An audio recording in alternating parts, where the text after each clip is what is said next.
Hello friends, hi fi GK Guru ji channel ਵਿੱਚ ਤੁਹਾਡਾ ਬਹੁਤ-ਬਹੁਤ ਸਵਾਗਤ। ਅੱਜ ਦੀ ਇਸ ਵੀਡੀਓ ਰਾਹੀਂ ਮੈਂ ਤੁਹਾਨੂੰ ਗੌਤਮ ਬੁੱਧ ਦੇ ਬਾਰੇ ਵਿੱਚ ਡਿਟੇਲ ਨਾਲ ਪੜ੍ਹਾਵਾਂਗੀ। ਮੇਰੀ ਇਹ ਵੀਡੀਓ ਦੇਖਣ ਤੋਂ ਬਾਅਦ ਤੁਹਾਨੂੰ ਕਿਸੇ ਵੀ ਬੁੱਕ ਵਿੱਚੋਂ ਕੁਝ ਵੀ ਪੜ੍ਹਨ ਦੀ ਲੋੜ ਨਹੀਂ ਹੈਗੀ, ਕਿਉਂਕਿ ਦੇਖੋ ਜੇ ਤੁਸੀਂ ਅਲੱਗ-ਅਲੱਗ ਕਿਤਾਬਾਂ ਖਰੀਦੋਗੇ, ਠੀਕ ਹੈ, ਉਹਨਾਂ ਨੂੰ ਪੜ੍ਹੋਗੇ, ਤੁਹਾਡਾ ਕਿੰਨਾ ਪੈਸਾ ਵੇਸਟ ਹੋਊਗਾ, ਕਿੰਨਾ ਤੁਹਾਡਾ ਟਾਈਮ ਵੇਸਟ ਹੋਊਗਾ। ਤੁਹਾਨੂੰ ਪੂਰੀ ਇਨਫੋਰਮੇਸ਼ਨ ਆ ਜਿਹੜੀ ਮੇਰੀ ਇਸ ਵੀਡੀਓ ਵਿੱਚੋਂ ਮਿਲ ਸਕਦੀ ਆ, ਅਤੇ ਨਾਲ ਹੀ ਨਾਲ ਮੇਰੀ ਇਹ ਗਰੰਟੀ ਆ ਕਿ ਜੇ ਤੁਸੀਂ ਇਸ ਵੀਡੀਓ ਨੂੰ ਧਿਆਨ ਨਾਲ ਪੜ੍ਹ ਲਓਗੇ, ਸਮਝ ਲਓਗੇ, ਤਾਂ ਤੁਹਾਡਾ ਬੁੱਧ ਧਰਮ ਨਾਲ ਰਿਲੇਟਡ ਇੱਕ ਵੀ ਕੁਐਸਚਨ ਆ ਜਿਹੜਾ ਉਹ ਬਾਹਰ ਨਹੀਂ ਜਾਊਗਾ। ਤਾਂ ਆਓ ਅੱਜ ਦੀ ਇਸ ਵੀਡੀਓ ਨੂੰ ਸ਼ੁਰੂ ਕਰਦੇ ਹਾਂ। ਸਭ ਤੋਂ ਪਹਿਲਾਂ ਹੈ ਗੌਤਮ ਬੁੱਧ। ਇਹਨਾਂ ਨੇ ਬੁੱਧ ਧਰਮ ਦੀ ਸਥਾਪਨਾ ਕੀਤੀ ਆ। ਆਪਾਂ ਇਹਨਾਂ ਬਾਰੇ ਪੜ੍ਹਨਾ ਹੈ। ਇਹਨਾਂ ਨੂੰ ਜਿਹੜਾ ਹੈਗਾ ਲਾਈਟ ਆਫ ਏਸ਼ੀਆ ਦੇ ਨਾਮ ਨਾਲ ਵੀ ਜਾਣਿਆ ਜਾਂਦਾ। ਇਹ ਉਹਨਾਂ ਦੀ ਤਸਵੀਰ ਦਿੱਤੀ ਹੋਈ ਆ। ਅੱਗੇ ਕੰਟੀਨਿਊ ਕਰਦੇ ਹਾਂ। ਬੁੱਧ ਧਰਮ ਹੋਂਦ ਵਿੱਚ ਆਇਆ। ਹਾਂਜੀ, ਬੁੱਧ ਧਰਮ ਜਿਹੜਾ ਹੋਂਦ ਵਿੱਚ ਕਦੋਂ ਆਇਆ? 6ਵੀਂ ਸਦੀ ਈਸਵੀ ਪੂਰਬ ਦੇ ਵਿੱਚ ਹੋਂਦ ਵਿੱਚ ਆਇਆ ਬੁੱਧ ਧਰਮ। ਬੁੱਧ ਧਰਮ ਦਾ ਸੰਸਥਾਪਕ ਗੌਤਮ ਬੁੱਧ ਜਾਂ ਸਿਧਾਰਥ ਨੇ, ਜਿਹੜੇ ਉਹ ਨੇ ਬੁੱਧ ਧਰਮ ਦੇ ਸੰਸਥਾਪਕ। ਅੱਗੇ ਹੈ ਬੁੱਧ ਦਾ ਅਰਥ। ਦੇਖੋ ਬੁੱਧ ਸ਼ਬਦ ਆ ਜਿਹੜਾ ਉਹਦਾ ਅਰਥ ਕੀ ਆ? ਪ੍ਰਕਾਸ਼ਮਾਨ ਜਾਂ ਜਾਗਰਿਤ। ਬੁੱਧ ਦੇ ਹੋਰ ਨਾਂ। ਹੁਣ ਦੇਖੋ ਜਿਹੜੇ ਗੌਤਮ ਬੁੱਧ ਨੇ ਉਹਨਾਂ ਨੂੰ ਸਿਰਫ ਇੱਕ ਨਾਮ ਨਾਲ ਹੀ ਨਹੀਂ ਜਾਣਿਆ ਜਾਂਦਾ, ਉਹਨਾਂ ਨੂੰ ਹੋਰ ਵੀ ਬਹੁਤ ਸਾਰੇ ਨਾਮਾਂ ਨਾਲ ਇਤਿਹਾਸ ਵਿੱਚ ਜਾਣਿਆ ਜਾਂਦਾ। ਉਹਨਾਂ ਦੇ ਮੈਂ ਤੁਹਾਨੂੰ ਹੋਰ ਨਾਂ ਦੱਸਦੀ ਹਾਂ। ਸਾਕਿਆ ਮੁਨੀ, ਸਾਕਿਆ ਸਿੰਘ, ਮਹਾਤਮਾ ਬੁੱਧ ਆਦਿ ਨਾਮਾਂ ਨਾਲ ਉਹਨਾਂ ਨੂੰ ਜਾਣਿਆ ਜਾਂਦਾ ਵਾ। ਅੱਗੇ ਹੈ ਜਨਮ। ਮਹਾਤਮਾ ਬੁੱਧ ਦਾ ਜਿਹੜਾ ਜਨਮ ਆ 563 ਈਸਵੀ ਪੂਰਬ ਜਿਹਨੂੰ ਆਪਾਂ ਇੰਗਲਿਸ਼ ਵਿੱਚ BC ਕਹਿੰਦੇ ਹਾਂ, ਠੀਕ ਹੈ। ਇਸ ਸਦੀ ਦੇ ਵਿੱਚ ਜਿਹੜਾ ਸੀ ਉਹਨਾਂ ਦਾ ਜਨਮ ਹੋਇਆ ਸੀਗਾ। ਅੱਗੇ ਹੈ ਜਨਮ ਸਥਾਨ। ਨੇਪਾਲ ਦੀ ਤਰਾਈ ਵਿੱਚ ਲੁੰਬਣੀ ਨਾਂ ਦੇ ਪਿੰਡ ਵਿੱਚ ਜਿਹੜਾ ਮਹਾਤਮਾ ਬੁੱਧ ਦਾ ਜਨਮ ਹੋਇਆ। ਅੱਗੇ ਹੈ ਗੌਤਮ ਬੁੱਧ ਦਾ ਅਸਲ ਨਾਂ। ਉਹਨਾਂ ਦਾ ਜਿਹੜਾ ਰੀਅਲ ਨਾਮ ਸੀ, ਉਹਨਾਂ ਦੇ ਮਾਤਾ ਪਿਤਾ ਵੱਲੋਂ ਰੱਖਿਆ ਗਿਆ ਸੀ, ਉਹਨਾਂ ਦਾ ਨਾਮ ਸੀ ਸਿਧਾਰਥ। ਕਿਹੜੇ ਨਾਮ ਨਾਲ ਜਿਹੜੇ ਨੇ ਪ੍ਰਸਿੱਧ ਹੋਏ? ਮਹਾਤਮਾ ਬੁੱਧ ਦਾ ਅਸਲ ਨਾਮ ਤਾਂ ਸਿਧਾਰਥ ਸੀ, ਪਰ ਉਹ ਜਿਹੜੇ ਸੀਗੇ ਪ੍ਰਸਿੱਧ ਕਿਹੜੇ ਨਾਮ ਨਾਲ ਹੋਏ? ਮਹਾਤਮਾ ਬੁੱਧ ਦੇ ਨਾਮ ਨਾਲ ਪ੍ਰਸਿੱਧ ਹੋਏ। ਅੱਗੇ ਹੈ ਬੁੱਧ ਦਾ ਕੀ ਅਰਥ ਹੈ? ਬੁੱਧ ਦਾ ਅਰਥ ਹੈ ਗਿਆਨਵਾਨ ਪੁਰਸ਼। ਅੱਗੇ ਹੈ ਵੰਸ਼। ਕਿ ਜਿਹੜੇ ਮਹਾਤਮਾ ਬੁੱਧ ਨੇ ਉਹ ਕਿਹੜੇ ਵੰਸ਼ ਨਾਲ ਜਿਹੜੇ ਹੈਗੇ ਸੰਬੰਧ ਰੱਖਦੇ ਸੀ?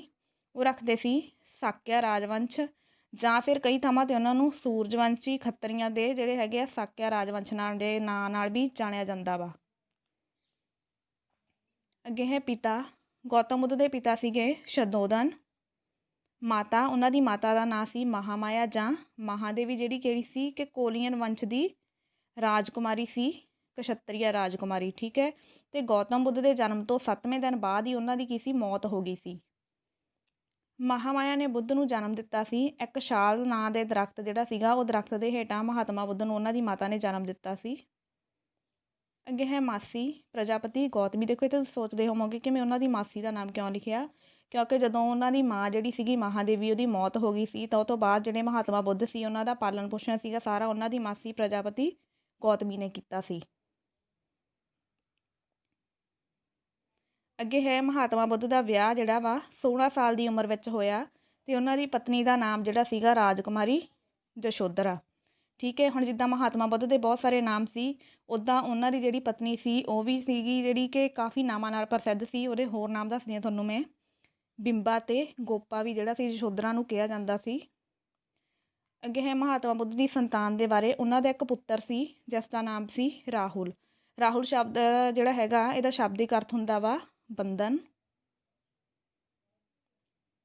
ਠੀਕ ਹੈ ਜੀ। ਇਸ ਤੋਂ ਬਾਅਦ ਹੈ ਮਹਾਤਮਾ ਬੁੱਧ ਦਾ ਲੋਕ ਜਿਹੜਾ ਹੈਗਾ ਪ੍ਰਿਯ ਘੋੜਾ ਸੀਗਾ, ਉਹ ਸੀਗਾ ਕੰਥਕ। ਸਾਰਥੀ, ਉਹਨਾਂ ਦਾ ਜਿਹੜਾ ਰੱਥ ਚਲਾਉਣ ਵਾਲਾ ਸੀ, ਉਹਦਾ ਨਾਮ ਸੀਗਾ ਚੰਨ। ਇਹ ਤੋਂ ਬਾਅਦ ਹੈਗਾ ਕਿ ਪਿਤਾ ਸ਼ਧੋਦਨ ਦੀ ਰਾਜਧਾਨੀ। ਮਹਾਤਮਾ ਬੁੱਧ ਜਿਹੜੇ ਸੀਗੇ ਸਾਕਿਆ ਵੰਸ਼ ਦੇ ਰਾਜਕੁਮਾਰ ਸੀਗੇ, ਠੀਕ ਆ। ਇਟ ਮੀਨਸ ਉਹਦੇ ਪਿਤਾ ਕੀ ਸੀਗੇ? ਕਿ ਉੱਥੋਂ ਦੇ ਰਾਜਾ ਸੀਗੇ, ਅਤੇ ਉਹਨਾਂ ਦੀ ਰਾਜਧਾਨੀ ਕਿਹੜੀ ਸੀ? ਕਪਿਲਵਸਤੂ, ਠੀਕ ਹੈ। ਅੱਗੇ ਕੰਟੀਨਿਊ ਕਰਦੇ ਹਾਂ। 4 ਮਹਾਨ ਦ੍ਰਿਸ਼। ਹਾਂਜੀ, ਮਹਾਤਮਾ ਬੁੱਧ ਜਿਹੜੇ ਸੀਗੇ ਜਦੋਂ ਇੱਕ ਰਾਜਕੁਮਾਰ ਸੀਗੇ, ਆਪਣੇ ਮਹਿਲ ਵਿੱਚ ਸੀ, ਤਾਂ ਇੱਕ ਦਿਨ ਜਿਹੜਾ ਉਹਨਾਂ ਦਾ ਸਾਰਥੀ ਸੀ ਚੰਨ, ਉਹਦੇ ਨਾਲ ਉਹ ਮਹਿਲ ਵਿੱਚੋਂ ਬਾਹਰ ਆਏ, ਅਤੇ ਉਹਨਾਂ ਨੇ ਉਸ ਟਾਈਮ ਜਿਹੜੇ ਸੀ 4 ਦ੍ਰਿਸ਼ ਦੇਖੇ, ਕਿਉਂਕਿ ਉਹ ਜਿਹੜੇ ਸੀ ਇੱਕ ਰਾਜਕੁਮਾਰ ਦੀ ਲਾਈਫ ਤੋਂ ਸੰਤੁਸ਼ਟ ਨਹੀਂ ਸੀਗੇ। ਉਹ 4 ਦ੍ਰਿਸ਼ ਕਿਹੜੇ ਕਿਹੜੇ ਦੇਖੇ ਸੀ? ਆਓ ਉਹਨਾਂ ਨੂੰ ਪੜ੍ਹਦੇ ਹਾਂ। ਕਮਜ਼ੋਰ ਬੁੱਢੇ ਨੂੰ ਦੇਖਣਾ, ਇੱਕ ਬਿਮਾਰ ਨੂੰ ਦੇਖਣਾ, ਅਤੇ ਫਿਰ ਇੱਕ ਮੁਰਦੇ ਨੂੰ ਦੇਖਣਾ, ਅਤੇ ਉਸ ਤੋਂ ਬਾਅਦ ਲਾਸਟ 'ਤੇ ਇੱਕ ਸੰਨਿਆਸੀ ਨੂੰ ਵੇਖਣਾ। ਇਹ ਚਾਰ ਹੀ ਦ੍ਰਿਸ਼ ਦੇਖ ਕੇ ਉਹਨੂੰ ਪਤਾ ਲੱਗਿਆ ਕਿ ਜਿਹੜਾ ਜੀਵਨ ਆ ਉਹ ਕੀ ਆ, ਕਿ ਬਹੁਤ ਜ਼ਿਆਦਾ ਦੁੱਖਾਂ ਨਾਲ ਭਰਿਆ ਹੋਇਆ ਵਾ। ਅੱਗੇ ਕੰਟੀਨਿਊ ਕਰਦੇ ਹਾਂ। ਫਿਰ ਕੀ ਸੀ ਕਿ ਉਹਨਾਂ ਨੇ ਮਹਿਲ ਨੂੰ ਛੱਡ ਕੇ ਘਰ ਤੋਂ ਬਾਹਰ ਜਾਣ ਦਾ ਫੈਸਲਾ ਕੀਤਾ ਅਤੇ ਉੱਥੇ ਜਾ ਕੇ ਤਪੱਸਿਆ ਕਰਨ ਦਾ ਜਿਹੜਾ ਸੋਚਿਆ। ਅਤੇ ਉਹਨਾਂ ਨੂੰ ਸਭ ਤੋਂ ਪਹਿਲੇ ਜਿਹੜੇ ਉਹਨਾਂ ਦੇ ਗੁਰੂ ਮਿਲੇ ਉਹ ਸੀਗੇ ਅਲਾਰ ਕਲਾਮ, ਜਿਹੜੇ ਉਹਨਾਂ ਨੂੰ ਵਿਸ਼ਾਲੀ ਨਾਂ ਦੇ ਸਥਾਨ 'ਤੇ ਮਿਲੇ ਸੀ। ਅਤੇ ਉਹਨਾਂ ਨੇ ਸਿੱਖਿਆ ਗ੍ਰਹਿਣ ਕੀਤੀ ਸੀ ਸੰਖਿਆ ਦਰਸ਼ਨ ਦੀ ਸਿੱਖਿਆ। ਠੀਕ ਹੈ। ਉਸ ਤੋਂ ਬਾਅਦ ਉਹਨਾਂ ਨੂੰ ਦੂਜੇ ਗੁਰੂ ਜਿਹੜੇ ਮਿਲੇ ਉਹ ਸੀਗੇ ਰੁਦਰਕ ਰਾਮਪੁੱਤ, ਜਿਹੜੇ ਰਾਜਗੀਰ ਦੇ ਸੀ। ਅੱਗੇ ਹੈ 5 ਸਾਧਕਾਂ ਨਾਲ ਮੁਲਾਕਾਤ। ਮਹਾਤਮਾ ਬੁੱਧ ਸੀ ਜਿਹੜੀ ਉਹਨਾਂ ਦੀ 5 ਸਾਧਕਾਂ ਨਾਲ ਮੁਲਾਕਾਤ ਹੋਈ ਸੀ, ਅਤੇ ਉਹ ਮੁਲਾਕਾਤ ਹੋਈ ਸੀ ਉਰਵੇਲਾ ਨਾਮ ਦੇ ਸਥਾਨ 'ਤੇ। ਫਿਰ ਮਹਾਤਮਾ ਬੁੱਧ ਜੀ ਨੇ ਆਪਣਾ ਜਿਹੜਾ ਘਰ ਤਿਆਗਿਆ ਉਹ ਕਿੰਨੇ ਸਾਲ ਦੀ ਉਮਰ 'ਚ ਤਿਆਗਿਆ? 29 ਸਾਲ ਦੀ ਉਮਰ ਵਿੱਚ ਜਿਹੜਾ ਸੀ ਉਹਨੇ ਘਰ ਤਿਆਗਿਆ ਸੀ। ਅਤੇ ਉਸ ਟਾਈਮ ਕੀ ਸੀ ਕਿ ਅੱਧੀ ਰਾਤ ਦੇ ਟਾਈਮ ਉਹ ਆਪਣੇ ਸਾਰੇ ਪਰਿਵਾਰ ਨੂੰ ਸੁੱਤਾ ਪਿਆ ਛੱਡ ਕੇ ਆਪਣੇ ਘੋੜੇ ਦੇ ਨਾਲ ਘਰ ਜਿਹੜਾ ਸੀਗਾ ਛੱਡ ਕੇ ਚਲੇ ਗਏ ਸੀਗੇ। ਠੀਕ ਹੈ। ਮਹਾਤਮਾ ਬੁੱਧ ਦਾ ਜਿਹੜੇ ਘਰ ਤਿਆਗਣ ਦੀ ਘਟਨਾ ਵਾ ਉਹਨੂੰ ਜਿਹੜਾ ਬੁੱਧ ਧਰਮ ਆ ਉਹਦੇ ਵਿੱਚ ਕੀ ਕਿਹਾ ਜਾਂਦਾ ਵਾ? ਮਹਾਬਨਿਸ਼ਕਰਮਨ ਉਹਨੂੰ ਆਪਾਂ ਹਿੰਦੀ 'ਚ ਕਹਾਂਗੇ, ਅਤੇ ਮਹਾਤਿਆਗ ਪੰਜਾਬੀ ਵਿੱਚ ਕਿਹਾ ਜਾਂਦਾ ਵਾ। ਫਿਰ ਅੱਗੇ ਹੈ ਕਿ ਉਹਨਾਂ ਨੂੰ ਹੁਣ ਘਰ ਤਿਆਗਣ ਤੋਂ ਬਾਅਦ, ਤਪੱਸਿਆ ਕਰਨ ਤੋਂ ਬਾਅਦ ਗਿਆਨ ਦੀ ਪ੍ਰਾਪਤੀ ਹੋਈ ਹੈ। ਜਿਹੜੀ ਗਿਆਨ ਪ੍ਰਾਪਤੀ ਲਈ ਮਹਾਤਮਾ ਬੁੱਧ ਨੇ ਲਗਾਤਾਰ 6 ਸਾਲ ਤਪੱਸਿਆ ਕੀਤੀ, ਅਤੇ ਗਿਆਨ ਪ੍ਰਾਪਤੀ ਉਹਨਾਂ ਨੂੰ ਹੋਈ ਹੈ 35 ਸਾਲ ਦੀ ਉਮਰ ਵਿੱਚ। ਠੀਕ ਹੈ। ਕਿਹੜੇ ਸਥਾਨ 'ਤੇ ਹੋਈ? ਬੋਧ ਗਿਆ ਬਿਹਾਰ ਵਿੱਚ ਪਿੱਪਲ ਦੇ ਦਰਖਤ ਦੇ ਹੇਠਾਂ। ਇਹ ਇੰਪੋਰਟੈਂਟ ਫੈਕਟ ਆ ਪੇਪਰ ਲਈ। ਠੀਕ ਹੈ ਜੀ। ਬੋਧ ਗਿਆ ਸਥਾਨ ਦਾ ਨਾਮ ਆ ਜਿੱਥੇ ਉਹਨਾਂ ਨੂੰ ਗਿਆਨ ਦੀ ਪ੍ਰਾਪਤੀ ਹੋਈ, ਅਤੇ ਕਿਹੜੇ ਦਰਖਤ ਦੇ ਹੇਠਾਂ? ਪਿੱਪਲ ਦੇ ਦਰਖਤ ਦੇ ਹੇਠਾਂ। ਗਿਆਨ ਪ੍ਰਾਪਤੀ ਦੀ ਘਟਨਾ ਨੂੰ ਜਿਹੜਾ ਹੈਗਾ ਬੁੱਧ ਧਰਮ ਵਿੱਚ ਕੀ ਕਿਹਾ ਜਾਂਦਾ? ਸੰਬੋਧੀ ਵੀ ਕਿਹਾ ਜਾਂਦਾ ਵਾ। ਅਤੇ ਜਿਹੜਾ ਬੋਧੀ ਬ੍ਰਿਕਸ਼ ਆ ਉਹ ਕਿਹਨੂੰ ਕਿਹਾ ਜਾਂਦਾ? ਪਿੱਪਲ ਦੇ ਦਰਖਤ ਨੂੰ, ਜਿਹਦੇ ਹੇਠਾਂ ਮਹਾਤਮਾ ਬੁੱਧ ਨੂੰ ਗਿਆਨ ਦੀ ਪ੍ਰਾਪਤੀ ਹੋਈ ਸੀ, ਉਹਨੂੰ ਬੋਧੀ ਬ੍ਰਿਕਸ਼ ਕਿਹਾ ਜਾਂਦਾ ਵਾ।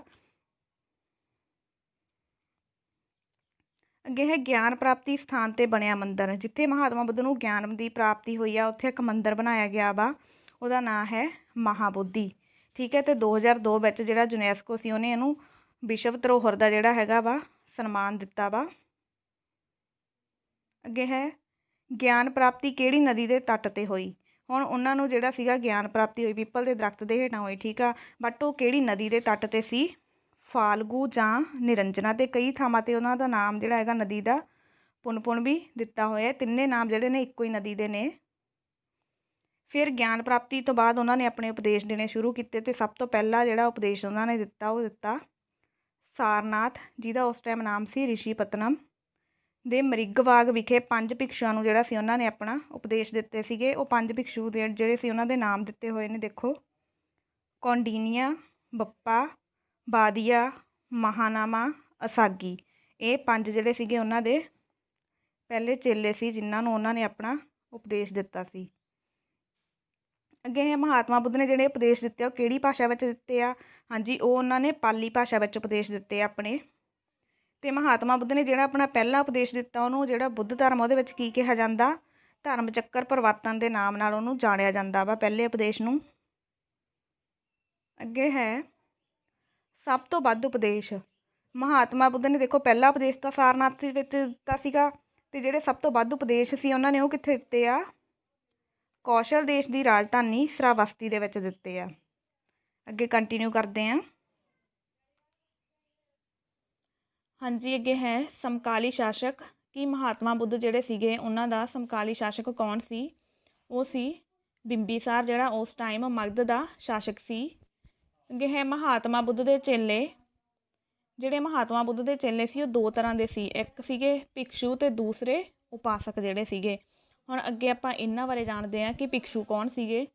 ਭਿਕਸ਼ੂ ਜਿਹੜੇ ਸੀਗੇ ਘਰ ਛੱਡ ਕੇ ਸੰਨਿਆਸ ਧਾਰਨ ਕਰਨ ਵਾਲੇ ਸਨ, ਅਤੇ ਜਿਹੜੇ ਉਪਾਸਕ ਸੀਗੇ ਉਹ ਗ੍ਰਹਿਸਥ ਜੀਵਨ ਦੀ ਮਰਿਆਦਾ ਦਾ ਪਾਲਣ ਕਰਨ ਵਾਲੇ ਸਨ। ਠੀਕ ਹੈ। ਭਿਕਸ਼ੂ ਜਿਹੜੇ ਸੀਗੇ ਘਰ ਤਿਆਗ ਕੇ ਸੰਨਿਆਸੀ ਬਣ ਕੇ ਮਹਾਤਮਾ ਬੁੱਧ ਦੇ ਨਾਲ ਉਪਾਸਨਾ ਕਰਦੇ ਸੀ, ਅਤੇ ਜਿਹੜੇ ਉਪਾਸਕ ਸੀਗੇ ਉਹ ਸੀਗਾ ਕਿ ਆਪਣੇ ਗ੍ਰਹਿਸਥ ਜੀਵਨ ਵਿੱਚ ਰਹਿ ਕੇ ਜਿਹੜੇ ਸੀਗੇ ਬੁੱਧ ਧਰਮ ਦੀ ਪਾਲਣਾ ਕਰਦੇ ਸੀ। ਬੋਧੀ ਸੰਘ ਭਿਕਸ਼ੂਆਂ ਦਾ ਜਿਹੜਾ ਸੰਗਠਨ ਹੁੰਦਾ ਉਹਨੂੰ ਬੋਧੀ ਸੰਘ ਦਾ ਨਾਮ ਦਿੱਤਾ ਗਿਆ ਵਾ।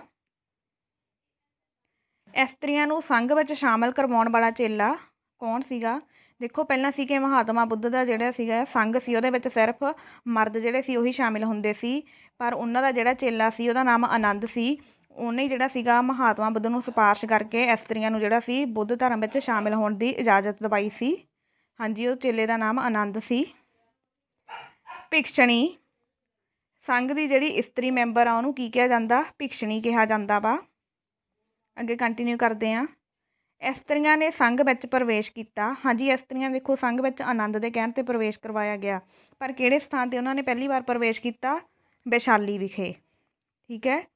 ਅੱਗੇ ਹੈ ਪਹਿਲੀ ਇਸਤਰੀ ਭਿਕਸ਼ਣੀ ਜਿਹੜੀ ਸੀਗੀ ਕੌਣ ਬਣੀ ਸੀ? ਉਹ ਸੀ ਗੌਤਮ ਬੁੱਧ ਦੀ ਮਾਸੀ ਪ੍ਰਜਾਪਤੀ ਗੌਤਮੀ। ਹੁਣ ਹੈਗਾ ਅੰਤਿਮ ਉਪਦੇਸ਼। ਅੰਤਿਮ ਜਾਂ ਆਖਰੀ ਉਪਦੇਸ਼ ਜਿਹੜਾ ਸੀ ਮਹਾਤਮਾ ਬੁੱਧ ਨੇ ਕਿੱਥੇ ਦਿੱਤਾ? ਕੁਸ਼ੀਨਗਰ ਦੇ ਸੁਭੱਦਰ ਨੂੰ ਦਿੱਤਾ ਉਹਨਾਂ ਨੇ ਆਪਣਾ ਆਖਰੀ ਉਪਦੇਸ਼। ਮਹਾਤਮਾ ਬੁੱਧ ਦਾ ਪ੍ਰਚਾਰ ਕੇਂਦਰ। ਦੇਖੋ ਮਹਾਤਮਾ ਬੁੱਧ ਦਾ ਪ੍ਰਚਾਰ ਕੇਂਦਰ ਕਿਹੜਾ ਸੀ? ਇੱਥੇ ਉਹਨਾਂ ਨੇ ਆਪਣੇ ਉਪਦੇਸ਼ ਜਿਹੜੇ ਸੀ ਉਹਨਾਂ ਦਾ ਪ੍ਰਚਾਰ ਕੀਤਾ, ਉਹ ਸੀਗਾ ਮਗਧ। ਅੱਗੇ ਹੈ ਬੁੱਧ ਧਰਮ ਦੇ ਉਪਦੇਸ਼ਾਂ ਦੀ ਭਾਸ਼ਾ ਕਿਹੜੀ ਸੀ? ਪਾਲੀ ਭਾਸ਼ਾ ਸੀ ਉਹਨਾਂ ਦੀ। ਅੱਗੇ ਹੈ ਬੁੱਧ ਦੀਆਂ ਸਿੱਖਿਆਵਾਂ। ਦੇਖੋ ਜਿਹੜੇ ਮਹਾਤਮਾ ਬੁੱਧ ਨੇ ਉਹਨਾਂ ਨੇ 4 ਸਿੱਖਿਆਵਾਂ ਕਿਹੜੀਆਂ ਕਿਹੜੀਆਂ ਦਿੱਤੀਆਂ? ਕਿ ਸੰਸਾਰ ਦੁੱਖਾਂ ਦਾ ਘਰ ਹੈ, ਦੁੱਖਾਂ ਦਾ ਕਾਰਨ ਲਾਲਸਾ ਹੈ, ਲਾਲਸਾ ਦਾ ਦਮਨ ਕਰਨ ਨਾਲ ਦੁੱਖ ਦੂਰ ਹੋ ਸਕਦਾ ਹੈ। ਲਾਲਸਾ ਦਾ ਦਮਨ ਕਿਵੇਂ ਕੀਤਾ ਜਾ ਸਕਦਾ? ਅਸ਼ਟ ਮਾਰਗ ਦੁਆਰਾ ਕੀਤਾ ਜਾ ਸਕਦਾ। ਅਤੇ ਇਸੇ ਲਈ ਜਿਹੜਾ ਹੈਗਾ ਅੱਗੇ ਪੇਜ ਵਿੱਚ ਮੈਂ ਤੁਹਾਨੂੰ ਅਸ਼ਟ ਮਾਰਗ ਦੱਸੂਗੀ ਕਿ ਕੀ ਆ। ਹਾਂਜੀ, ਅਸ਼ਟ ਮਾਰਗ ਆ ਜਿਹੜਾ ਉਹ ਕੀ ਆ? ਪਹਿਲਾਂ ਤਾਂ ਅਸ਼ਟ ਸ਼ਬਦ ਦਾ ਅਰਥ ਕੀ ਆ? ਕਿ ਇੱਕ ਵਾਰ ਟੈਟ ਦੇ ਪੇਪਰ ਵਿੱਚ ਪੁੱਛਿਆ ਗਿਆ ਸੀ। ਇਸ ਦਾ ਸ਼ਬਦ ਦਾ ਅਰਥ ਹੈ 8। ਠੀਕ ਹੈ, ਹੁਣ ਦੇਖਦੇ ਹਾਂ ਕਿਹੜਾ ਸੀਗੇ ਅਸ਼ਟ ਮਾਰਗ ਦੇ ਜਿਹੜੇ ਇਹਨਾਂ ਨੇ ਦਿੱਤੇ। ਸੱਚਾ ਵਿਸ਼ਵਾਸ, ਸੱਚਾ ਵਿਚਾਰ, ਸੱਚਾ ਬਚਨ, ਸੱਚਾ ਕਰਮ, ਸੱਚਾ ਰਹਿਣ ਸਹਿਣ, ਸੱਚਾ ਯਤਨ, ਸੱਚਾ ਧਿਆਨ ਅਤੇ ਸੱਚੀ ਸਮਾਧੀ। ਇਹ ਜਿਹੜੇ ਸੀਗੇ 8 ਜਿਹੜੇ ਉਹਨਾਂ ਦੇ ਅਸ਼ਟ ਮਾਰਗ ਸੀਗੇ। ਗੌਤਮ ਬੁੱਧ ਦੇ ਜਨਮ ਨਾਲ ਸੰਬੰਧਿਤ ਬੁੱਧ ਧਰਮ ਦੇ ਪ੍ਰਤੀਕ ਜਿਹੜੇ ਸੀ ਉਹ ਕਿਹੜੇ ਨੇ? ਉਹਨਾਂ ਬਾਰੇ ਪੜ੍ਹਦੇ ਹਾਂ ਹੁਣ। ਪਹਿਲਾਂ ਉਹਨਾਂ ਦੇ ਜਨਮ ਦਾ ਜਿਹੜਾ ਪ੍ਰਤੀਕ ਸੀ ਉਹ ਕੀ ਸੀ? ਕਮਲ ਅਤੇ ਸਾਂਢ। ਅੱਗੇ ਹੈ ਘਰ ਤਿਆਗ ਦਾ ਪ੍ਰਤੀਕ ਘੋੜਾ, ਨਿਰਵਾਣ ਦਾ ਪ੍ਰਤੀਕ ਪੈਰਾਂ ਦੇ ਚਿੰਨ੍ਹ, ਮੌਤ ਦਾ ਪ੍ਰਤੀਕ ਸਤੂਪ। ਸਤੂਪ ਆ ਜਿਹੜਾ ਉਹਦਾ ਸ਼ਾਬਦਿਕ ਅਰਥ ਕੀ ਆ? ਸ਼ਾਬਦਿਕ ਅਰਥ ਹੈ ਟਿੱਲਾ।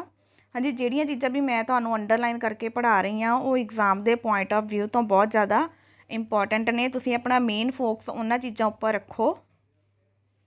ਸਟੋਰੀ ਟਾਈਪ ਪੜ੍ਹਨ ਦਾ ਇਹ ਫਾਇਦਾ ਹੁੰਦਾ ਕਿ ਜੇ ਆਪਾਂ ਸਟੋਰੀ ਟਾਈਪ ਪੜ੍ਹਿਆ ਹੋਵੇ ਤਾਂ ਆਪਾਂ ਨੂੰ ਕੁਐਸਚਨ ਸੀਰੀਜ਼ ਆ ਜਿਹੜੀ ਸੋਲਵ ਕਰਨੀ ਸੌਖੀ ਹੋ ਜਾਂਦੀ ਹੈ ਅਤੇ ਆਪਾਂ ਨੂੰ ਕੁਐਸਚਨ ਚੰਗੀ ਤਰ੍ਹਾਂ ਯਾਦ ਹੋ ਜਾਂਦੇ ਆ। ਅੱਗੇ ਹੈ ਮੌਤ ਜਾਂ ਮੌਤ ਨੂੰ ਬੁੱਧ ਧਰਮ ਦੇ ਵਿੱਚ ਮਹਾਪਰਿਨਿਰਵਾਣ ਦੇ ਨਾਮ ਨਾਲ ਵੀ ਜਾਣਿਆ ਜਾਂਦਾ ਵਾ। ਮਹਾਤਮਾ ਬੁੱਧ ਦੀ ਜਿਹੜੀ ਮੌਤ ਆ ਉਹ ਕਦੋਂ ਹੋਈ? 483 ਜਿਹੜੀ ਹੈਗੀ ਆ ਈਸਵੀ ਪੂਰਬ ਦੇ ਵਿੱਚ ਹੋਈ। ਉਸ ਟਾਈਮ ਉਹਨਾਂ ਦੀ ਉਮਰ ਜਿਹੜੀ ਸੀਗੀ ਉਹ 80 ਸਾਲ ਸੀ। ਅੱਗੇ ਹੈ ਨਿਰਵਾਣ ਦਾ ਅਰਥ। ਦੇਖੋ ਨਿਰਵਾਣ ਸ਼ਬਦ ਆ ਜਿਹੜਾ ਉਹਦਾ ਅਰਥ ਕੀ ਆ? ਦੀਪਕ ਦਾ ਬੁਝ ਜਾਣਾ। ਅੱਗੇ ਹੈ ਬੁੱਧ ਨੇ ਜਿਹੜਾ ਹੈਗਾ ਕਿਹੜਾ ਮਾਰਗ ਅਪਣਾਉਣ ਦਾ ਉਪਦੇਸ਼ ਦਿੱਤਾ ਸੀ? ਉਹਨਾਂ ਨੇ ਕਿਹਾ ਸੀ ਮੱਧ ਮਾਰਗ ਅਪਣਾਉਣ ਲਈ ਉਪਦੇਸ਼ ਦਿੱਤਾ ਸੀ। ਅੱਗੇ ਹੈ ਬੁੱਧ ਧਰਮ ਦੇ ਤ੍ਰਿਰਤਨ ਕਿਹੜੇ ਨੇ? ਹਾਂਜੀ, ਬੁੱਧ ਧਰਮ ਦੇ ਤ੍ਰਿਰਤਨ ਨੇ ਬੁੱਧ, ਧੰਮ ਅਤੇ ਸੰਘ। ਬੁੱਧ ਧਰਮ ਦੇ ਤ੍ਰਿਪਿਟਕ 3 ਗ੍ਰੰਥ। ਹਾਂਜੀ, ਪਹਿਲਾਂ ਦੇਖੋ ਆਪਾਂ ਇਸ ਸ਼ਬਦ ਦਾ ਮੀਨਿੰਗ ਸਮਝਦੇ ਹਾਂ। ਤ੍ਰੀ ਦਾ ਮਤਲਬ ਹੋ ਗਿਆ 3, ਪਿਟਕ ਦਾ ਮਤਲਬ ਹੋ ਗਿਆ ਟੋਕਰੀਆਂ, ਕਿ 3 ਟੋਕਰੀਆਂ। ਤ੍ਰਿਪਿਟਕ ਨੇ ਜਿਹੜੇ ਉਹਨਾਂ ਦੇ 3 ਗ੍ਰੰਥਾਂ ਨੂੰ ਕਿਹਾ ਜਾਂਦਾ। ਕਿਹੜੇ ਕਿਹੜੇ ਨੇ ਉਹ? ਸੁੱਤ ਪਿਟਕ, ਵਿਨੈ ਪਿਟਕ, ਅਭਿਧੰਮ ਪਿਟਕ। ਠੀਕ ਆ, ਅਤੇ ਇਹ ਤਿੰਨੋਂ ਹੀ ਕਿਹੜੀ ਭਾਸ਼ਾ ਵਿੱਚ ਲਿਖੇ ਗਏ ਨੇ? ਪਾਲੀ ਭਾਸ਼ਾ ਦੇ ਵਿੱਚ ਲਿਖੇ ਗਏ ਨੇ। ਹਾਂਜੀ, ਬੁੱਧ ਦੇ ਜਨਮ ਦੀਆਂ ਪੂਰਵ ਕਥਾਵਾਂ ਜਾਤਕ ਕਥਾਵਾਂ ਹਨ। ਜਾਤਕ ਕਥਾਵਾਂ ਦਰਸਾਉਂਦੀਆਂ ਹਨ ਕਿ ਬੋਧੀਸਤਵ ਦਾ ਅਵਤਾਰ ਮਨੁੱਖ ਦੇ ਰੂਪ ਵਿੱਚ ਵੀ ਹੋ ਸਕਦਾ ਹੈ ਅਤੇ ਪਸ਼ੂਆਂ ਦੇ ਰੂਪ ਵਿੱਚ ਵੀ। ਅੱਗੇ ਹੈ ਅਜੰਤਾ ਦੀਆਂ ਗੁਫਾਵਾਂ ਜਿਹੜੀਆਂ ਉਹਦੇ ਵਿੱਚ ਚਿੱਤਰ ਮਿਲਦੇ ਆ ਉਹ ਕਿਹਦੇ ਨਾਲ ਰਿਲੇਟਡ ਨੇ? ਜਾਤਕ ਗ੍ਰੰਥ ਦੇ ਨਾਲ। ਠੀਕ ਹੈ, ਬੋਧੀਆਂ ਦਾ ਜਿਹੜਾ ਪਵਿੱਤਰ ਗ੍ਰੰਥ ਆ ਉਹਦੇ ਨਾਲ ਰਿਲੇਟਡ ਜਿਹੜੇ ਚਿੱਤਰ ਨੇ ਉਹ ਅਜੰਤਾ ਦੀਆਂ ਗੁਫਾਵਾਂ ਵਿੱਚ ਮਿਲਦੇ ਨੇ। ਅੱਗੇ ਹੈ ਸਤੂਪ। ਇਹਨਾਂ ਦਾ ਮਹਾਤਮਾ ਬੁੱਧ ਦਾ ਜਿਹੜਾ ਉਹਦੇ ਨਾਲ ਖਾਸ ਸੰਬੰਧ ਆ। ਮਹਾਤਮਾ ਬੁੱਧ ਦੀ ਮੌਤ ਤੋਂ ਬਾਅਦ ਉਸ ਦੇ ਸਰੀਰ ਦੇ ਅਵਸ਼ੇਸ਼ਾਂ ਨੂੰ 8 ਭਾਗਾਂ ਵਿੱਚ ਵੰਡਿਆ ਗਿਆ ਅਤੇ ਇਹਨਾਂ 'ਤੇ 8 ਸਤੂਪਾਂ ਦਾ ਨਿਰਮਾਣ ਕਰਵਾਇਆ ਗਿਆ। ਦੇਖੋ 8 ਆ ਜਿਹੜਾ ਇਹ ਇੰਪੋਰਟੈਂਟ ਵਰਡ ਆ ਬੁੱਧ ਧਰਮ ਦੇ ਵਿੱਚ। ਸਭ ਤੋਂ ਪਹਿਲਾਂ ਦਿੱਤਾ ਹੋਇਆ ਸਾਂਚੀ ਦਾ ਸਤੂਪ, ਇਸ ਦੇ ਬਾਰੇ ਵਿੱਚ ਪੜ੍ਹਦੇ ਹਾਂ।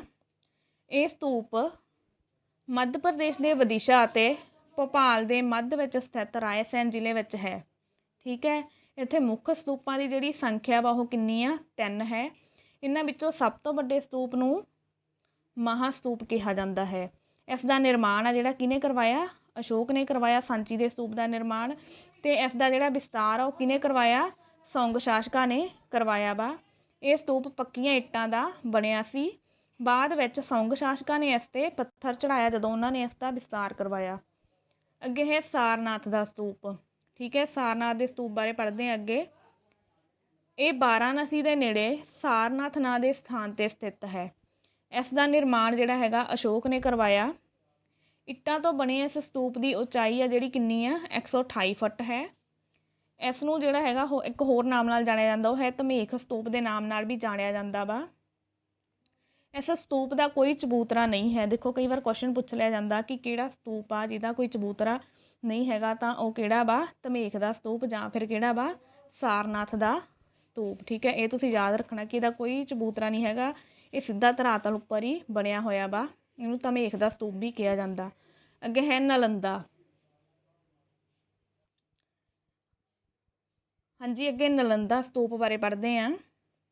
ਰਾਜਗ੍ਰਹਿ ਤੋਂ 5 ਮੀਲ ਦੂਰ ਨਾਲੰਦਾ ਨਾਮਕ ਸਥਾਨ 'ਤੇ ਜਿਹੜਾ ਸਥਿਤ ਆ ਨਾਲੰਦਾ ਸਤੂਪ।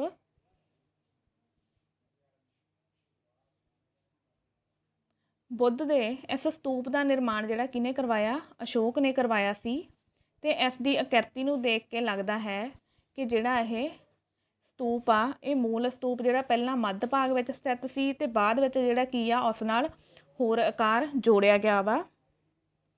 ਇਹ ਨਾਲੰਦਾ ਦੇ ਸਤੂਪ ਬਾਰੇ ਕਿਹਾ ਗਿਆ ਵਾ। ਅੱਗੇ ਹੈ ਨਾਗਾ ਅਰਜੁਨ ਕੌਂਡਾ। ਇਹ ਸਤੂਪ ਆਂਧਰਾ ਪ੍ਰਦੇਸ਼ ਦੇ ਗੰਟੂਰ ਜ਼ਿਲ੍ਹੇ ਵਿੱਚ ਸਥਿਤ ਹੈ। ਨਾਗਾ ਅਰਜੁਨ ਕੌਂਡਾ ਸਤੂਪ ਆ ਜਿਹੜਾ ਆਂਧਰਾ ਪ੍ਰਦੇਸ਼ ਦੇ ਗੰਟੂਰ ਜ਼ਿਲ੍ਹੇ ਵਿੱਚ ਸਥਿਤ ਆ। ਇਸ ਦੀ ਖੋਜ 1926 ਈਸਵੀ ਵਿੱਚ ਕੀਤੀ ਗਈ। ਇਸ ਦਾ ਨਿਰਮਾਣ ਆ ਜਿਹੜਾ ਇਕਸ਼ਾਵਾਕੂ ਵੰਸ਼ ਦੇ ਸ਼ਾਸਕਾਂ ਨੇ ਕੀਤਾ।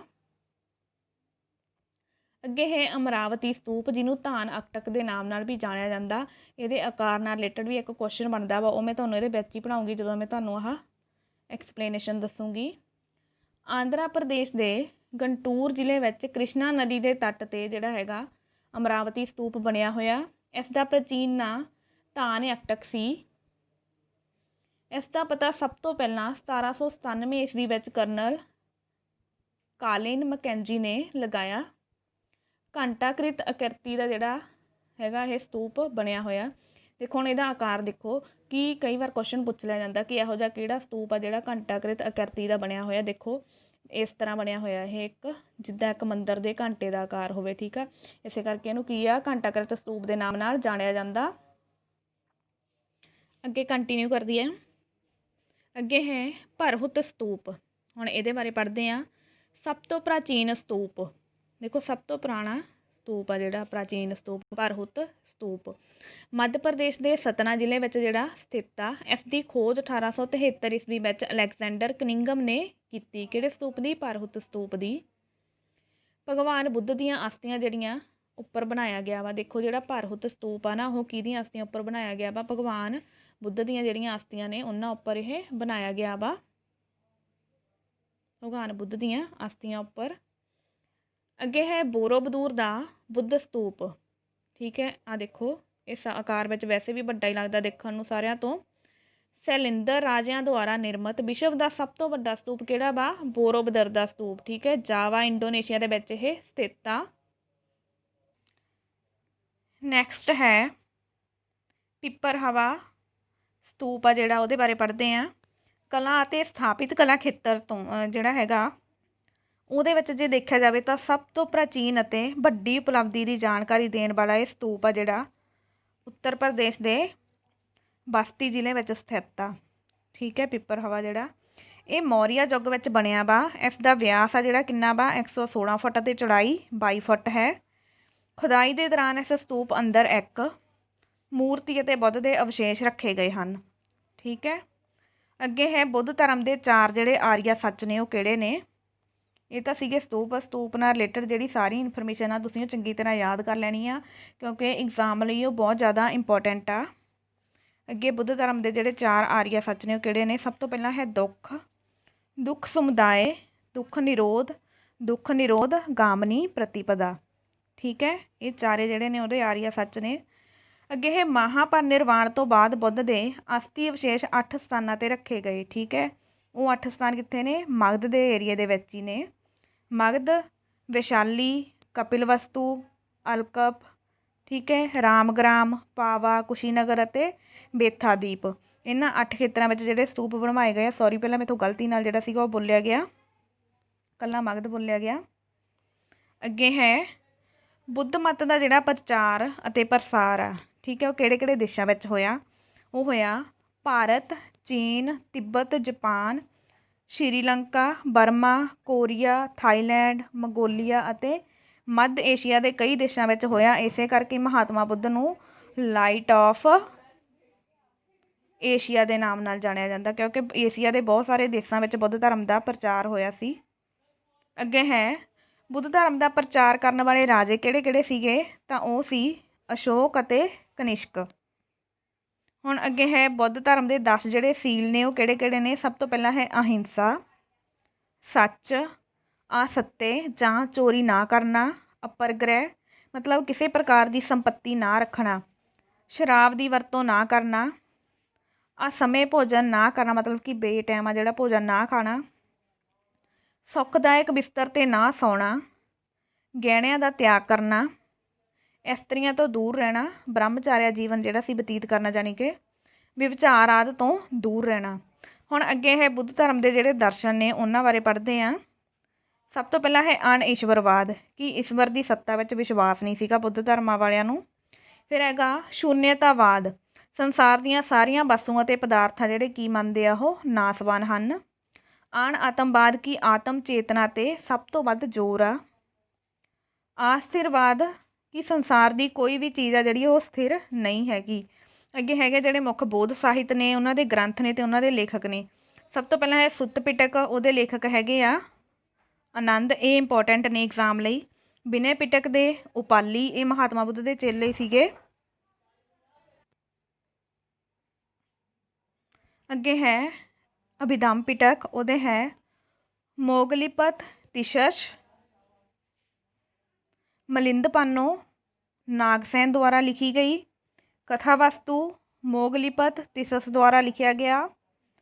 ਬੁੱਧ ਚਰਿਤ ਅਸ਼ਵਘੋਸ਼ ਦੁਆਰਾ।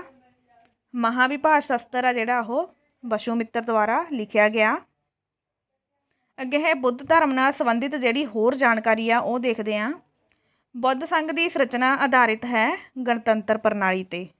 ਠੀਕ ਹੈ, ਬੋਧੀ ਵਿਹਾਰ ਨੇ ਜਿਹੜੇ ਭਿਕਸ਼ੂ ਅਤੇ ਭਿਕਸ਼ਣੀਆਂ ਦੇ ਰਹਿਣ ਦੀ ਥਾਂ ਵਾ ਉਹਨਾਂ ਨੂੰ ਕਹਿੰਦੇ ਆ। ਰਾਜਗ੍ਰਹਿ ਦੀ ਪਹਿਲੀ ਮਹਾਸਭਾ ਵਿੱਚ ਭਾਗ ਲੈਣ ਵਾਲੇ ਚੇਲੇ ਜਿਹੜੇ ਸੀ ਉਪਾਲੀ ਅਤੇ ਆਨੰਦ। ਰਾਜਗ੍ਰਹਿ ਦੀ ਪਹਿਲੀ ਮਹਾਸਭਾ ਵਿੱਚ ਲਿਖੇ ਗਏ ਗ੍ਰੰਥ ਸੀਗੇ ਸੁੱਤ ਪਿਟਕ, ਵਿਨੈ ਪਿਟਕ ਅਤੇ ਅਭਿਧੰਮ ਪਿਟਕ। ਠੀਕ ਹੈ, ਇਹ ਰਾਜਗ੍ਰਹਿ ਦੀ ਜਿਹੜੀ ਪਹਿਲੀ ਮਹਾਸਭਾ ਸੀ ਉਹਦੇ ਵਿੱਚ ਲਿਖੇ ਗਏ ਸੀ। ਸੁੱਤ ਪਿਟਕ ਦੇ ਕਿੰਨੇ ਭਾਗ ਨੇ? 5। ਸੁੱਤ ਪਿਟਕ ਦਰਜ ਵਿੱਚ ਜਿਹੜਾ ਹੈਗਾ ਕੀ ਦਰਜ ਆ? ਮਹਾਤਮਾ ਬੁੱਧ ਦੇ ਸਿਧਾਂਤ ਤੇ ਉਪਦੇਸ਼। ਵਿਨੈ ਪਿਟਕ ਵਿੱਚ ਦਰਜ ਹੈ ਭਿਕਸ਼ੂਆਂ ਅਤੇ ਭਿਕਸ਼ਣੀਆਂ ਦੇ ਆਚਰਣ ਸੰਬੰਧੀ ਨਿਯਮ। ਅਭਿਧੰਮ ਪਿਟਕ ਦੇ ਭਾਗ ਜਿਹੜੇ ਨੇ ਕਿੰਨੇ ਨੇ? 7 ਨੇ ਟੋਟਲ। ਅਭਿਧੰਮ ਪਿਟਕ ਵਿੱਚ ਦਰਜ ਹੈ, ਦੇਖਦੇ ਹਾਂ ਅੱਗੇ ਕੀ ਦਰਜ ਆ, ਵੱਖ ਵੱਖ ਯੁੱਗਾਂ ਦੇ ਜੀਵਨ ਦੇ ਹਾਲਾਤ, ਸਰੀਰਕ ਗੁਣਾਂ, ਤੱਤ ਅਤੇ ਹੋਂਦ ਦੇ ਕਾਰਨਾਂ ਉੱਤੇ ਵਿਚਾਰ ਜਿਹੜਾ ਵਾ ਕੀਤਾ ਗਿਆ ਵਾ ਅਭਿਧੰਮ ਪਿਟਕ ਦੇ ਵਿੱਚ। ਮਹਾਯਾਨ ਦਾ ਸ਼ਬਦੀ ਅਰਥ ਕੀ ਹੈ? ਮਹਾਚੱਕਰ, ਇਹਨੂੰ ਵੱਡਾ ਜਿਹੜਾ ਹੈਗਾ ਜਹਾਜ਼ ਜਾਂ ਵੱਡਾ ਜਾਨ ਵੀ ਕਿਹਾ ਜਾਂਦਾ, ਕਿਉਂਕਿ ਜਾਨ ਦਾ ਸ਼ਬਦ ਦਾ ਮਤਲਬ ਤਾਂ ਜਹਾਜ਼ ਹੀ ਹੁੰਦਾ ਨਾ। ਹੀਣ ਜਾਨ ਦਾ ਸ਼ਬਦੀ ਅਰਥ ਹੈ ਛੋਟਾ ਚੱਕਰ ਜਾਂ ਜਹਾਜ਼। ਲੰਕਾ ਵਿੱਚ ਬੁੱਧ ਧਰਮ ਉੱਤੇ ਲਿਖੀਆਂ ਗਈਆਂ 2 ਪੁਸਤਕਾਂ ਮਹਾਵੰਸ਼ ਅਤੇ ਦੀਪਵੰਸ਼। ਹਾਂਜੀ, ਲੰਕਾ ਮਤਲਬ ਕਿ ਸ਼੍ਰੀਲੰਕਾ ਦੇ ਵਿੱਚ ਜਿਹੜੀਆਂ 2 ਪੁਸਤਕਾਂ ਬੁੱਧ ਧਰਮ 'ਤੇ ਲਿਖੀਆਂ ਗਈਆਂ ਨੇ ਕਿਹੜੀਆਂ ਨੇ? ਮਹਾਵੰਸ਼ ਅਤੇ ਦੀਪਵੰਸ਼। ਅੱਗੇ ਹੈ ਸੁੱਤ ਦਾ ਸ਼ਬਦੀ ਅਰਥ ਕੀ ਹੈ? ਧਰਮ ਉਪਦੇਸ਼।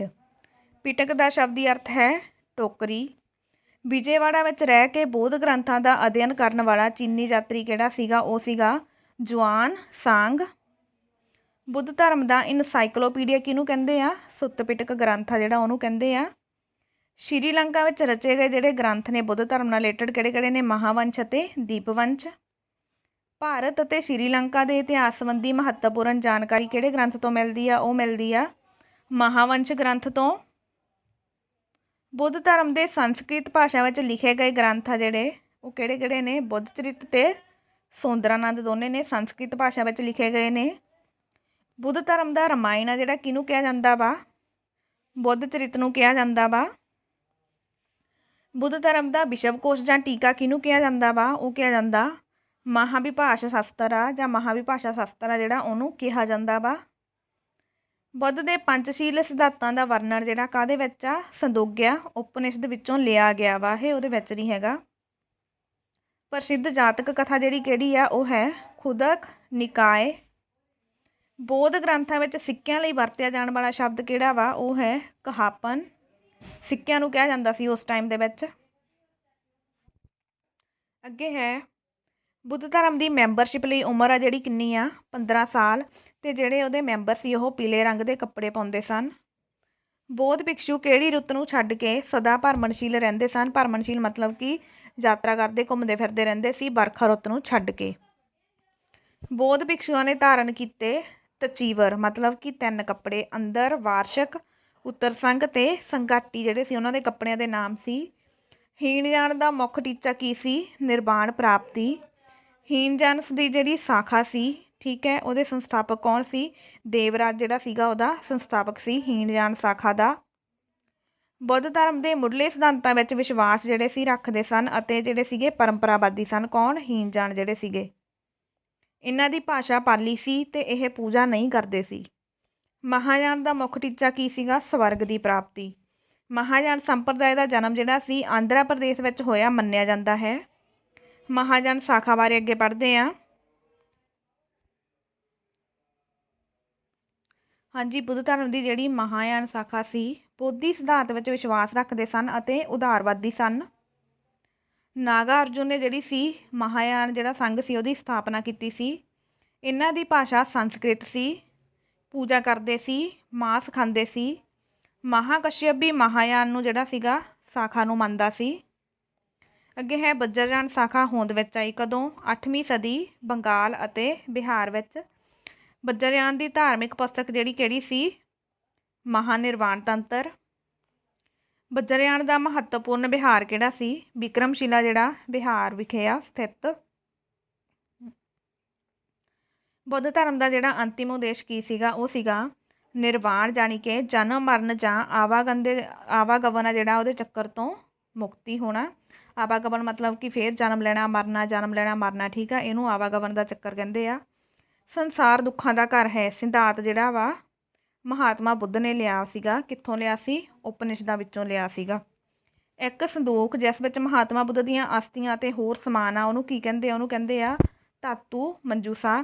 ਇਹ ਸਾਰੇ ਜਿਹੜੇ ਮੈਂ ਲਾਸਟ 'ਤੇ ਫੈਕਟ ਪੜ੍ਹਾ ਰਹੀ ਹਾਂ ਇਹ ਬਹੁਤ ਇੰਪੋਰਟੈਂਟ ਨੇ, ਇਹਨਾਂ ਨੂੰ ਯਾਦ ਰੱਖਣਾ, ਚੰਗੀ ਤਰ੍ਹਾਂ ਪੜ੍ਹ ਲੈਣਾ। ਸਤੂਪਾਂ ਦਾ ਨਿਰਮਾਣ ਮੌਰਿਆ ਕਾਲ ਵਿੱਚ ਕੱਚੀਆਂ ਇੱਟਾਂ ਅਤੇ ਮਿੱਟੀ ਨਾਲ ਕੀਤਾ ਜਾਂਦਾ ਸੀ। ਸੌਂਗਵੰਸ਼ ਕਾਲ ਵਿੱਚ ਸਤੂਪਾਂ ਦਾ ਨਿਰਮਾਣ ਜਿਹੜਾ ਸੀ ਪੱਥਰਾਂ ਨਾਲ ਕੀਤਾ ਜਾਂਦਾ ਸੀਗਾ। ਇਹੀ ਇਹਨਾਂ ਦੋਨਾਂ ਦੇ ਸਤੂਪਾਂ ਵਿੱਚ ਡਿਫਰੈਂਸ ਆ। ਸਪਸਤ ਅਤੇ ਕਾਲਿਕ ਨਾਮ 2 ਸ਼ੂਦਰਾਂ ਨੂੰ ਸਭ ਤੋਂ ਪਹਿਲਾਂ ਬੁੱਧ ਧਰਮ ਦਾ ਅਨੁਯਾਈ ਬਣਾਇਆ ਗਿਆ ਸੀ। ਕਿਹਦੇ ਦੁਆਰਾ? ਮਹਾਤਮਾ ਬੁੱਧ ਦੁਆਰਾ ਜਿਹੜਾ ਸੀ ਬਣਵਾਇਆ ਗਿਆ ਸੀਗਾ ਇਹਨਾਂ ਨੂੰ। ਚੀਨੀ ਕੈਂਟੋਨ ਅਭਿਲੇਖ ਦੇ ਆਧਾਰ 'ਤੇ ਮਹਾਤਮਾ ਬੁੱਧ ਦੇ ਜਨਮ ਅਤੇ ਮੌਤ ਦੀ ਤਰੀਕ ਨਿਸ਼ਚਿਤ ਕੀਤੀ ਗਈ। ਦੇਖੋ ਮਹਾਤਮਾ ਬੁੱਧ ਦੀ ਆਪਾਂ ਜਨਮ ਤਰੀਕ ਪੜ੍ਹੀ, ਠੀਕ ਆ, ਉਹਨਾਂ ਦੀ ਮੌਤ ਦੀ ਤਰੀਕ ਪੜ੍ਹੀ ਜਿਹੜੀ BC 'ਚ ਪੜ੍ਹੀ ਆ 563 ਅਤੇ 483 BC ਦੇ ਵਿੱਚ ਪੜ੍ਹੀ ਹੈ ਨਾ, ਉਹ ਕਿੱਥੋਂ ਲਈ ਗਈ ਆ? ਚੀਨੀ ਕੈਂਟੋਨ ਅਭਿਲੇਖ ਆ ਜਿਹੜਾ ਉਹਦੇ ਆਧਾਰ 'ਤੇ ਲਈ ਗਈ ਆ। ਹਿਊਨ ਸੰਘ ਜਿਹੜਾ ਚੀਨੀ ਯਾਤਰੀ ਆ ਉਹਨੂੰ ਸਾਕਿਆ ਮੁਨੀ ਕਿਹਾ ਜਾਂਦਾ ਵਾ। ਦੇਖੋ ਇਸ ਤੋਂ ਬਿਨਾਂ ਆਪਾਂ ਇਹ ਵੀ ਪੜ੍ਹਿਆ ਸੀ ਕਿ ਜਿਹੜੇ ਮਹਾਤਮਾ ਬੁੱਧ ਸੀ ਉਹਨਾਂ ਨੂੰ ਵੀ ਸਾਕਿਆ ਮੁਨੀ ਕਿਹਾ ਜਾਂਦਾ ਸੀ, ਪਰ ਜਿਹੜਾ ਹਿਊਨ ਸੰਘ ਚੀਨੀ ਯਾਤਰੀ ਆ ਉਹਨੂੰ ਵੀ ਸਾਕਿਆ ਮੁਨੀ ਕਿਹਾ ਜਾਂਦਾ ਵਾ।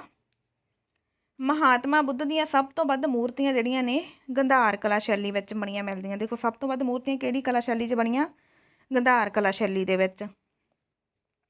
ਗੰਧਾਰ ਕਲਾ ਦੀਆਂ ਮੂਰਤੀਆਂ ਮਹਾਯਾਨ ਸ਼ਾਖਾ ਨਾਲ ਸੰਬੰਧਿਤ ਹਨ। ਗੰਧਾਰ ਕਲਾ ਦੀਆਂ ਜਿਹੜੀਆਂ ਮੂਰਤੀਆਂ ਨੇ ਕਿਹਦੇ ਨਾਲ ਸੰਬੰਧਿਤ ਆ?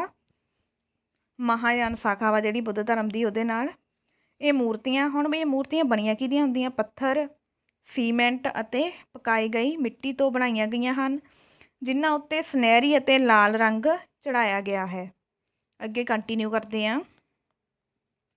ਗੰਧਾਰ ਸ਼ੈਲੀ ਨੂੰ ਗ੍ਰੀਕ ਬੌਧ ਸ਼ੈਲੀ ਵੀ ਕਿਹਾ ਜਾਂਦਾ ਵਾ। ਦੇਖੋ ਇਹ ਇੰਪੋਰਟੈਂਟ ਆ, ਕਈ ਵਾਰ ਪੁੱਛ ਲਿਆ ਜਾਂਦਾ ਕਿ ਗ੍ਰੀਕ ਬੌਧ ਸ਼ੈਲੀ ਆ ਜਿਹੜੀ ਕਿਹੜੀ ਸ਼ੈਲੀ ਨੂੰ ਕਿਹਾ ਜਾਂਦਾ, ਤਾਂ ਉਹ ਗੰਧਾਰ ਸ਼ੈਲੀ ਨੂੰ ਕਿਹਾ ਜਾਂਦਾ ਵਾ। ਗੰਧਾਰ ਕਲਾ ਸ਼ੈਲੀ ਵਿੱਚ ਮਹਾਤਮਾ ਬੁੱਧ ਦੀ ਖੜੀ ਸਮਾਧੀ ਵਿੱਚ ਬੈਠੇ ਦੀ ਧਿਆਨ ਮੁਦਰਾ ਵਿੱਚ ਮੂਰਤੀਆਂ ਦਾ ਜਿਹੜਾ ਹੈਗਾ ਨਿਰਮਾਣ ਕੀਤਾ ਗਿਆ ਵਾ। ਗੰਧਾਰ ਸ਼ੈਲੀ ਦੇ ਅੰਤਰਗਤ ਸਭ ਤੋਂ ਵੱਧ ਜਿਹੜੀਆਂ ਬੁੱਧ ਦੀਆਂ ਮੂਰਤੀਆਂ ਦਾ ਨਿਰਮਾਣ ਕੀਤਾ ਗਿਆ ਵਾ। ਗੰਧਾਰ ਕਲਾ ਸ਼ੈਲੀ ਹੈ ਜਿਹੜੀ ਉਹ ਯਥਾਰਥਵਾਦੀ ਹੈ। ਅੱਗੇ ਹੈ ਗੰਧਾਰ ਕਲਾ ਸ਼ੈਲੀ ਦੀ ਉਤਪੱਤੀ ਦਾ ਸਰੋਤ ਏਸ਼ੀਆ ਮਾਈਨਰ ਅਤੇ ਹੈਲੋਨਿਸਟਿਕ ਕਲਾ ਸੀ। ਗੰਧਾਰ ਕਲਾ ਸ਼ੈਲੀ ਦੇ ਆਰੰਭਿਕ ਮੂਰਤੀਆਂ ਵਿੱਚ ਬੁੱਧ ਦਾ ਚਿਹਰਾ ਗ੍ਰੀਕ ਦੇਵਤਾ ਅਪੋਲੋ ਨਾਲ ਮਿਲਦਾ ਜੁਲਦਾ ਹੈ। ਮਹਾਤਮਾ ਬੁੱਧ ਦੀ ਪਹਿਲੀ ਮੂਰਤੀ ਹੈ ਜਿਹੜੀ ਉਹ, ਦੇਖੋ ਸਭ ਤੋਂ ਵੱਧ ਤਾਂ ਆਪਾਂ ਪੜ੍ਹਿਆ ਕਿ ਗੰਧਾਰ ਸ਼ੈਲੀ 'ਚ ਬਣਾਈਆਂ ਗਈਆਂ ਨੇ, ਠੀਕ ਆ। ਮਹਾਤਮਾ ਬੁੱਧ ਦੀ ਜਿਹੜੀ ਪਹਿਲੀ ਮੂਰਤੀ ਬਣਾਈ ਗਈ ਸੀ ਉਹ ਕਿਹੜੀ ਸ਼ੈਲੀ 'ਚ? ਮਥੁਰਾ ਕਲਾ ਸ਼ੈਲੀ ਦੇ ਵਿੱਚ ਬਣਾਈ ਗਈ ਸੀਗੀ।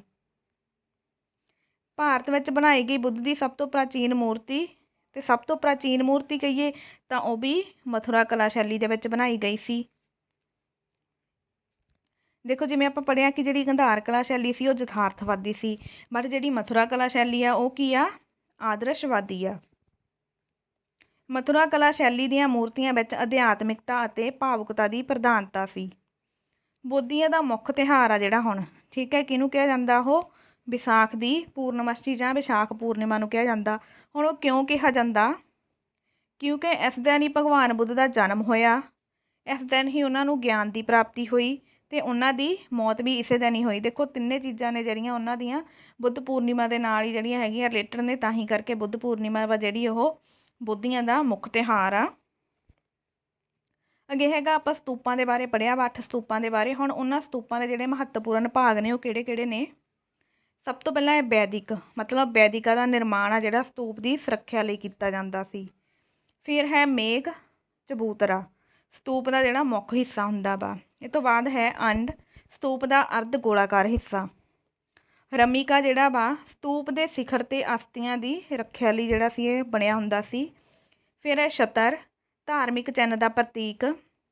ਜਸ਼ਟੀ, ਸਤਰ ਨੂੰ ਸਹਾਰਾ ਦੇਣ ਲਈ ਨਿਰਮਾਣ ਕੀਤਾ ਜਾਂਦਾ ਸੀ। ਅੱਗੇ ਹੈ ਸੋਪਾਨ, ਮੇਘ 'ਤੇ ਚੜ੍ਹਨ ਉਤਰਨ ਲਈ ਬਣਾਈ ਗਈ ਪੌੜੀ। ਹਾਂਜੀ, ਅੱਗੇ ਜਿਹੜਾ ਸਭ ਤੋਂ ਮੇਨ ਇਨਫੋਰਮੇਸ਼ਨ ਆ ਆਪਾਂ ਹੁਣ ਉਹ ਪੜ੍ਹਨੀ ਆ। ਹਾਂਜੀ, ਅੱਗੇ ਹੈ ਬੁੱਧ ਧਰਮ ਦੀਆਂ ਸੰਗਤੀਆਂ, ਜਿਹੜੀ ਕਿ ਇੰਪੋਰਟੈਂਟ ਇਨਫੋਰਮੇਸ਼ਨ ਆ ਐਗਜ਼ਾਮ ਦੇ ਪੁਆਇੰਟ ਆਫ ਵਿਊ ਤੋਂ, ਬਹੁਤ ਜ਼ਿਆਦਾ ਜਿਹੜੀ ਹੈਗੀ ਆ ਇਹ ਇੰਪੋਰਟੈਂਟ ਆ। ਆਓ ਇਹਨਾਂ ਨੂੰ ਦੇਖਦੇ ਹਾਂ। ਪਹਿਲੀ ਜਿਹੜੀ ਬੌਧ ਸੰਗਤੀ ਹੈ, ਠੀਕ ਹੈ, ਉਹ ਹੋਈ ਆ 483 BC ਦੇ ਵਿੱਚ, ਅਤੇ ਕਿਹੜੀ ਜਗ੍ਹਾ 'ਤੇ ਹੋਈ ਆ? ਰਾਜਗ੍ਰਹਿ ਵਿੱਚ ਹੋਈ ਆ। ਅਤੇ ਇਹਦਾ ਪ੍ਰਧਾਨ ਜਿਹੜਾ ਸੀਗਾ ਮਹਾਕਸ਼ਯਪ ਸੀਗਾ। ਅਤੇ ਸਰਪ੍ਰਸਤ ਸ਼ਾਸਕ ਦੇਖਿਆ ਜਾਵੇ ਤਾਂ ਪਹਿਲੀ ਬੌਧ ਸੰਗਤੀ ਦਾ ਉਹ ਸੀਗਾ ਅਜਾਤ ਸ਼ਤਰੂ। ਅਤੇ ਇਹਦੇ ਵਿੱਚ ਕੰਮ ਕੀ ਕੀਤਾ ਗਿਆ ਕਿ ਸੁੱਤ ਪਿਟਕ ਅਤੇ ਬਿਨੇ ਪਿਟਕ ਦੇ ਵਿੱਚ ਬੁੱਧ ਧਰਮ ਦੇ ਜਿਹੜੇ ਅਲੱਗ-ਅਲੱਗ ਨਿਯਮ ਸੀ ਉਹਨਾਂ ਨੂੰ ਵਰਗੀਕ੍ਰਿਤ ਕਰਕੇ ਇਹਨਾਂ ਦਾ ਸੰਕਲਨ ਕੀਤਾ ਗਿਆ, ਠੀਕ ਹੈ। ਉਸ ਤੋਂ ਬਾਅਦ ਜਿਹੜੀ ਹੈਗੀ ਆ ਦੂਜੀ ਬੌਧ ਸੰਗਤੀ, ਉਹ ਇਹ ਤੋਂ ਠੀਕ 100 ਸਾਲ ਬਾਅਦ 383 BC ਦੇ ਵਿੱਚ ਹੋਈ ਆ, ਅਤੇ ਉਹ ਵਿਸ਼ਾਲੀ ਨਾਮ ਦੇ ਸਥਾਨ 'ਤੇ ਹੋਈ ਆ। ਉਹਦਾ ਜਿਹੜਾ ਸੀਗਾ ਪ੍ਰਧਾਨ ਉਹ ਸੀਗਾ ਸਾਬਾਕਾਮੀ, ਅਤੇ ਜਿਹੜਾ ਸਰਪ੍ਰਸਤ ਸ਼ਾਸਕ ਸੀ ਉਹ ਸੀਗਾ ਕਾਲਾਸ਼ੋਕ, ਠੀਕ ਹੈ। ਇਹਦੇ ਵਿੱਚ ਕੀ ਹੋਇਆ ਸੀ ਕਿ ਮਹਾਤਮਾ ਬੁੱਧ ਦੇ ਜਿਹੜੇ ਭਿਕਸ਼ੂ ਸੀ ਉਹਨਾਂ 'ਚ ਥੋੜ੍ਹੀ ਬਹੁਤੀ ਜਿਹੜੀ ਕੀ ਸੀ ਕਿ ਇੱਕ ਦੂਜੇ ਨਾਲ ਅਣਬਣ ਹੋਣ ਲੱਗ ਗਈ ਸੀ, ਤਾਂ ਉਹ ਕੀ ਸੀ ਕਿ ਉਹਨਾਂ ਦੀ ਵੰਡ ਹੋ ਗਈ ਸੀ ਸਥਵਿਰ ਅਤੇ ਮਹਾਸੰਘਾਂ ਦੇ ਜਿਹੜੀ ਵਿੱਚ ਉਹਨਾਂ ਦੀ ਵੰਡ ਹੋ ਗਈ ਸੀ।